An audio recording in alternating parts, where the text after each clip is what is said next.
One of my favorite workshops to run with leaders is around stepping into having challenging conversations. And an example that comes up over and over again as a case study that we generally have hands-on practice with is when you have to tell an employee something related to their performance and you know it's going to sting, you know it's going to hurt their feelings, and you don't want to hurt their feelings. You're nice after all. And perhaps you even want to be liked. And so this always kicks off exercises and discussion around the skill of empathy and the relationship of the skill of empathy to being assertive, kind, and nice. So let me explain. The skill of empathy is our ability to understand someone else's perspective, their thoughts, their feelings, their behaviors, their experience, and then behaving with respect to that understanding. Now, in the space of leadership, that means we have expectations, they're not hitting the expectation, and we're holding them accountable to hit that expectation. Now, in that conversation, the individual is going to explain to us why they're not hitting that expectation.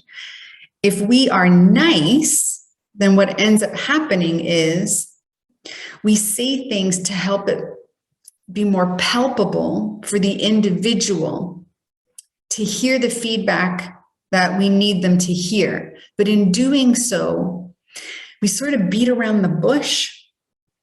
We tell similes and metaphors, and we try to soften it, and we use language that's kind of wishy-washy. And so what the individual hears is, I'm expecting this, and you're not reaching the expectation, but like, it's okay, please try harder. And what ends up happening, of course, is we end up having that conversation over and over and over again, and the gap can never be closed. So remember, it's because we're trying to be nice. If and when, as a leader, we decide to be kind, so we use empathy and choose kindness, within kindness, we have clarity. This is the expectation, you're not hitting it.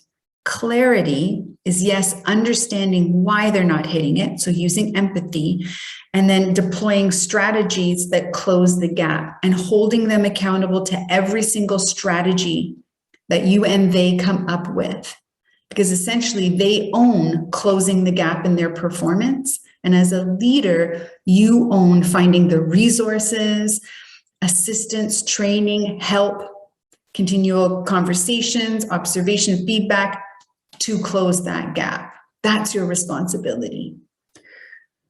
So authenticity is being able to say what it is that we need to say. And oftentimes when we move away from authenticity, we're actually approaching the nice approach. We're trying to make it palpable rather than staying authentic and staying in the kind, clear approach. So how can you use this?